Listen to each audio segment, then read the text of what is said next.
प्रथम गोल मेज सम्मेलन में डॉक्टर अंबेडकर भी अंग्रेजों के सामने जब भारत को रिहा वो कर रहे थे या भारत के संविधान की बात कर रहे थे, तो डॉक्टर अंबेडकर ने भी ये कहा कि SC ST OBC माइनॉरिटी और जो आदिवासी लोग हैं वो इस देश के मूल निवासी हैं, वो हिंदू नहीं।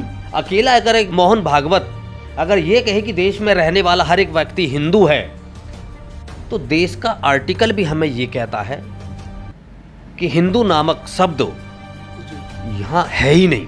अल्लाह से दुआ करता हूँ कि मेरे देश में भाईचारा, अमन, चैन कायम रहे।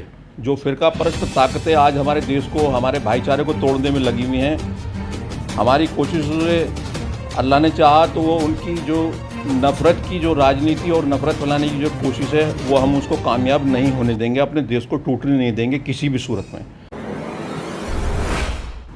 नमस्कार साथियों, मैं हूं मनोज अंतानी और आप देखना शुरू कर चुके हैं समता आवाज़ टीवी। देश ही नहीं विश्व के अंदर ईद का त्यौहार बड़े ही हर्षोल्लास के साथ मनाया जा रहा है और ईद के मौके पर मैं अपने मित्र अनीस सैफी जी के घर पहुंचा हूं और आप देख रहे हैं साथ में भीमसेना उपाध्यक्ष वीरेंद्र भारती जी हमारे साथ हैं। ये वो दौर है जिस दौर में देश की जो राजनीतिक सत्ता के जो लोग हैं कहीं ना कहीं सांप्रदायिकता के ऊपर इस देश के माहौल को ख़राब करना चाहते हैं, लेकिन वहीं संविधान को मानने वाले लोग, इस देश की सुरक्षा के प्रति जागरूक लोग और इस देश को आगे बढ़ाने के लिए, इस देश की दशा और दिशा को सुधारने के लिए प्रयासरत जो लोग हैं वो लगातार निरंतर काम कर रहे हैं। बात करेंगे ईद के मौके पर क्या इनका संदेश है और बताएं कि वर्तमान समय में जिस तरीके से एक बड़ा वर्ग है जो देश को सांप्रदायिक तरफ धकेल रहा है, लेकिन कहीं ना कहीं आप जैसे लोग भी हैं जो मानवता का संदेश दे रहे हैं। सभी साथियों को क्रांतिकारी जय भीम। मैं समता आवाज़ टीवी और माननीय मनोज अंतानी जी का धन्यवाद करता हूं कि आज ये आए और मेरी खुशी में शामिल होने का और मुझे खुशी होने का मौका मिला।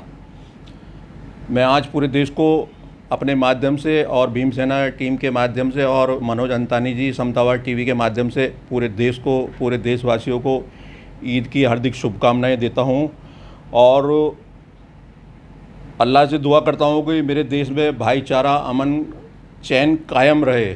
जो फिरका परस्त ताकतें आज हमारे देश को, हमारे भाईचारे को तोड़ने में लगी हुई हैं, हमारी कोशिशों से अल्लाह ने चाहा तो वो उनकी जो नफ़रत की जो राजनीति और नफ़रत फैलाने की जो कोशिश है वो हम उसको कामयाब नहीं होने देंगे, अपने देश को टूटने नहीं देंगे किसी भी सूरत में, चाहे हमें उसके लिए किसी भी कीमत पर कोई भी कुर्बानी देनी पड़े। जैसा कि सैफी जी ने अभी बताया कि इस देश की जो फिरका परस्त जो ताकतें हैं उनको उनके मंसूबे में हम कामयाब नहीं होने देंगे।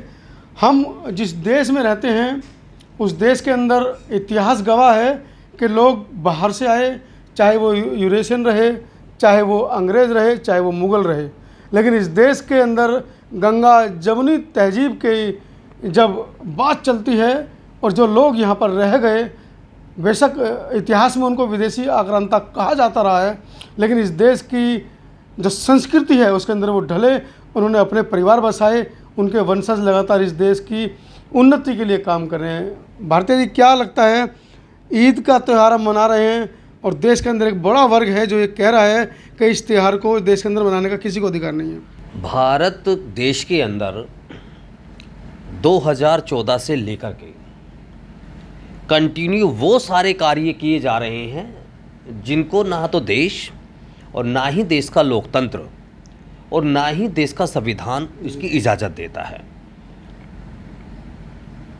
कुछ ऐसे लोगों ने देश की संस्कृति पर कब्जा कर लिया है और उस संस्कृति को वो अपनी संस्कृति मान करके बताना चाहते हैं कि ये देश हमारा है और जो हमारी संस्कृति को मानता है वो ही इस देश का वासी है और जो इस संस्कृति को नहीं मानता है वो देश का निवासी नहीं है। अभी कुछ दिन पहले मोहन भागवत जी का एक बयान वायरल हो रहा है जिसमें वो कह रहे हैं कि तमाम जो इस देश के अंदर लोग रहते हैं वो हिंदू हैं।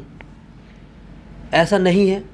मोहन भागवत अगर कहे कि सभी लोग हिंदू हैं तो देश के अंदर जो अल्पसंख्यक वर्ग है, देश के अंदर जो क्रिश्चियन लोग हैं, देश के अंदर जो बौद्धिस्ट लोग हैं और इसके अलावा जो एक खास वर्ग जो हिंदू धर्म में से निकला, मैं बात करूं देश के सिख समाज की तो पहले उनको कहो, मैं बात करूं देश के जैन समाज की फिर आप उनको कहो, ऐसा नहीं है। देश के अंदर सभी धर्मों का सम्मान है। यहाँ बहुत सारी जाति और धर्मों के लोग रहते हैं, विभिन्न विभिन्न सभ्यताओं के द्वारा जीवन यापन कर रहे हैं। अकेला अगर एक मोहन भागवत अगर ये कहे कि देश में रहने वाला हर एक व्यक्ति हिंदू है, तो देश का आर्टिकल भी हमें ये कहता है कि हिंदू नामक शब्द यहाँ है ही नहीं। हिंदुत्व की बात करना, देश के समस्त 130 से 135 करोड़ लोगों को हिंदू बताना, सबसे पहले तो इन सब लोगों का ये अपमान है, ये देश का अपमान है। ये तो प्रथम गोल मेज सम्मेलन में डॉक्टर अंबेडकर भी अंग्रेज़ों के सामने जब भारत को रिहा वो कर रहे थे या भारत के संविधान की बात कर रहे थे, तो डॉक्टर अंबेडकर ने भी ये कहा कि SC ST OBC माइनॉरिटी और जो आदिवासी लोग हैं वो इस देश के मूल निवासी हैं, वो हिंदू नहीं है। बिल्कुल, आज भी बहुत सारे लोग बार बार आकर के टीवी चैनल के माध्यम से, सोशल मीडिया के माध्यम से या अपना जो भी उनका माध्यम है, बार बार ये शब्द कहे गए हैं कि देश का SC ST और OBC और ख़ास तौर से जो देश का आदिवासी वर्ग है वो साफ तौर पे बोलता है क्योंकि हम हिंदू नहीं हैं। अरे हिंदू की सभ्यता क्या है? हिंदू शब्द की उत्पत्ति कहाँ से हुई है? भारत के अंदर जितने भी इन लोगों ने अपने धर्म ग्रंथों की जो स्थापना की हुई है, जो बनाए हुए हैं, एक भी ग्रंथ के अंदर हिंदू शब्द का उल्लेख नहीं है। जितने भी देवी देवता बनाए हुए हैं, जितने भी देवी देवताओं के आधार पर ग्रंथ लिखे गए हैं, चाहे वो शिव महापुराण हो, चाहे वो भगवत गीता हो, चाहे वो हनुमान चालीसा हो, एक भी शब्द मैं आप कहीं उसमें देख नहीं सकते कि हिंदू शब्द भी कहीं है। हिंदू शब्द अरबों के द्वारा दी गई एक गाली है और ये बड़े शोर से उसका प्रचार करते हैं। बार बार ये शब्द कहे गए हैं। हिंदू ना कोई धर्म था और ना ही कोई धर्म है। देश का अगर कोई धर्म है तो वो सबसे बड़ा धर्म है जो संविधान जिसको कहता है समता, स्वतंत्रता, बंधुता। ये संविधान के द्वारा इस देश के अंदर जितने भी धर्म को मानने वाले लोग जो रहते हैं उनके मौलिक अधिकारों की स्वतंत्रता और सुरक्षा देने की जिम्मेदारी संविधान देता है। और वही मैं मानता हूँ, इस देश के अंदर अगर कोई धर्म है तो वो संविधान को मानना चाहिए, जो देश के सभी हर एक व्यक्ति की सुरक्षा भी करता है और उसको अधिकार भी देने का काम करता है। सैफी साहब, क्या लगता है जिस तरीके से देश में जब से 2014, जैसे कि भारतीय जी ने बताया कि 2014 के बाद से इस देश के अंदर एक बड़ा वर्ग है जो कहीं ना कहीं देश के दूसरे नागरिकों के ऊपर अपना हक अधिकार जमाना चाहता है। हिंदू मुस्लिम की बात लगातार टीवी डिबेट्स पर चल रही है। ऐसे में ईद का त्यौहार आप मना रहे हैं, देश के अमन पसंद लोगों से, संविधान मानने वाले लोगों से आप क्या अपील करना चाहेंगे? देखिए, मेरे हिसाब से तो आज ये देशभक्ति की, देश प्रेम की, भाईचारे की बात इससे ज़्यादा बढ़ के क्या होगी कि मेरे एक कंधे पे मेरे भाई विजेंद्र भारती जी का हाथ है, दूसरे कंधे पे मेरे भाई मनोज अंतानी जी का हाथ है। तो आज मैं बड़ा गर्व महसूस करता हूँ कि मैं उस देश में रहता हूँ जहाँ गंगा जमुनी तहजीब की एक मिसालें भी दी जाती हैं। और ये मिसाल खाली देने के लिए ही नहीं है, यदि अगर ज़रूरत भी पड़ती है मुझे मेरे भाई की या मेरे भाई को मेरी ज़रूरत पड़ती है तो हम उस ज़रूरत के टाइम पे कंधे से कंधा मिला करके हर दुख सुख में उनके साथ रहने के लिए तैयार हैं। और जैसी भी ज़रूरत पड़ती है उनके साथ हम सुख दुख बांटने का काम करते हैं। और रही भागवत जी की बात, जो ये कहते हैं कि सभी लोग इस देश में जो है हिंदू हैं, मैं उनसे ये पूछना चाहता हूँ कि बाबा आदम का कभी नाम सुना है उन्होंने? शायद कोई ऐसा दुनिया में नहीं है जिन्होंने बाबा आदम का नाम नहीं सुना होगा। पूरी दुनिया जानती है कि हम सब लोग जो हैं बाबा आदम और माँ हव्वा की औलादे हैं। इस नाते ये लोग हिंदू नहीं हैं बल्कि मुसलमान हैं जो अपने आप को हिंदू कहते हैं, क्योंकि सब ये बाबा आदम की औलाद हैं। और हम इस बात को बड़े गर्व के साथ कहते हैं कि हम मुस्लिम हैं और बाबा आदम की औलाद हैं। जो जिस तरीके का बयान ये देते हैं, पूरे देश के हर एक व्यक्ति सम्मान और गौरव से कहना और गर्व महसूस करने का काम करता अगर ये लोग ये कहें कि हम सब लोग भारतीय हैं। जी, भारत के अंदर रहने वाला हर एक व्यक्ति, जैसे कि जब हम यहाँ से कहीं बाहर जाते हैं तो उनको इंडियन कह करके पुकारा जाता है। आपको नहीं लगता, आपने अभी कहा कि हम सभी लोग भारतीय हैं, लेकिन बड़े बड़े टीवी चैनल्स पर जब डिबेट्स होती हैं हिंदू मुस्लिम की, पाकिस्तान भारत को लेकर, तो बड़े बड़े एंकर संविधान विरोधी शब्दों का प्रयोग करते हैं, हिंदुस्तान हिंदुस्तान चिल्लाते हैं। उनको भारत कहना चाहिए, उनके ऊपर भी केस दर्ज होने चाहिए। बिल्कुल होने चाहिए।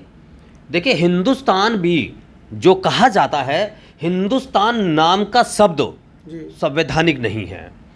देश के किसी भी संस्थान में इस शब्द का उल्लेख नहीं है। जी हिंदुस्तान, आरएसएस के लोग हिंदू से जोड़ कर के इस शब्द को बोलते हैं।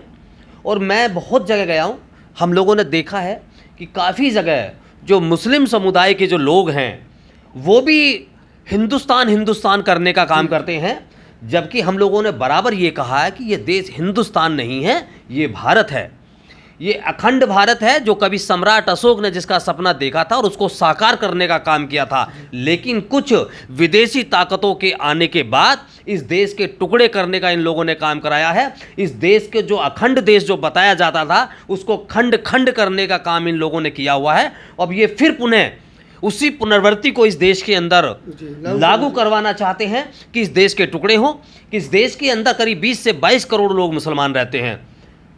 ये देश उनका नहीं है। मोहन भागवत कैसे कह सकते हैं कि देश के अंदर रहने वाला हर एक व्यक्ति हिंदू है? देश के अंदर 20 करोड़ अगर मुसलमान है तो इस देश के अंदर 20 से 25-30 करोड़ एक SC ST वर्ग भी रहता है, जो एक बहुत बड़ी तादाद में है। उनको भी हिंदू में ये लपेटते हैं?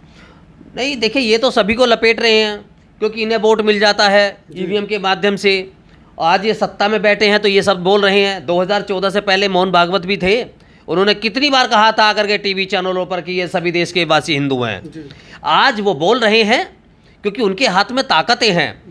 आज तमाम लोग देश का, देश के संविधान का, देश के भाईचारे का लगातार खून कर रहे हैं, कत्ल कर रहे हैं, और उनके ऊपर कहीं भी किसी भी रूप में कोई एक ऐसी FIR तक की दर्ज नहीं होती। अगर FIR दर्ज होती है तो उन लोगों की कभी गिरफ्तारी नहीं होती, उन्हें कभी पूछताछ के लिए नहीं बुलाया जाता। देश के तमाम भारतीय जनता पार्टी के नेता आज पाक साफ हैं, और देश के अंदर तमाम जो गैर BJP के जो लोग हैं उनके ऊपर तमाम हर जगह ED की जांच, CBI की जांच, पुलिस की जांच, आय से अधिक संपत्ति की जांच, तरह तरह की जांच लगा करके इन लोगों को पूरी वो दोषी बनाया जा रहा है। प्रोफेसर रतनलाल को एक शब्द लिखने पर गिरफ्तार कर लिया जाता है, और अभी तक नुपुर शर्मा खुली घूम रही है। राजनीतिक संरक्षण प्राप्त है? बिल्कुल, राजनीतिक संरक्षण तो उसको है ही। ऐसे पता नहीं कितने लोग, राजीव रंजन जैसे लोग आकर के देश के भावनाओं के साथ खिलवाड़ करते हैं। एक मुन्ना बजरंगी नाम का एक व्यक्ति आकर के सरेआम मुस्लिम महिलाओं के साथ गलत काम करने की हिदायत देता है, धमकी देता है। ऐसे लोगों का सरकार संरक्षण कर रही है, उनको सुरक्षा देने का काम कर रही है। तो मोहन भागवत जैसे लोग तो कहेंगे कि यहाँ देश में रहने वाले सभी लोग हिंदू हैं। सत्ता परिवर्तन हो जाने दीजिए, जिस दिन सत्ता परिवर्तन हो जाएगा उस दिन मोहन भागवत जैसे लोग अपने बिलों में दबे रहेंगे। ये कहीं कोई किसी तरीके की आवाज़ निकालने वाले नहीं हैं। ना ये कहेंगे कि इस देश में सभी लोग हिंदू हैं, और ना कभी ये कहेंगे कि हम लोग इस देश के मालिक हैं। ये कुछ नहीं कहने वाले हैं उस समय। तो साथियों, वीडियो आपने देखी, और मुझे लगता है कि जिस तरह से राजनीतिकरण के साथ साथ 2014 के बाद, जैसे कि भारती जी ने कहा कि जो कुछ संरक्षक प्राप्त, जो सत्ता का संरक्षक प्राप्त लोग हैं, वो कहीं ना कहीं देश के संविधान के साथ, देश की जनता की भावना के साथ कहीं ना कहीं खिलवाड़ कर रहे हैं। आपको सोचना है आपको क्या करना है। 2024 के चुनाव नज़दीक हैं। 2022 में तो आप कहीं ना कहीं चूक कर गए। 2024 में आप क्या करेंगे? इस देश का भविष्य आपके हाथ में है। बंटन देख कर दबाएं। और जैसा कि राजनीतिक सत्ता बदलने की बात कही गई है, अभी भारतीय जी के माध्यम से उस सत्ता को बदलने में अपनी महत्वपूर्ण भूमिका निभाएं, और इस देश के अमन चैन को बरकरार रखने में इस देश की जनता के साथ कंधे से कंधा मिलाकर खड़े हों। वीडियो के बारे में अपनी राय लिखना बिल्कुल ना भूलें। धन्यवाद।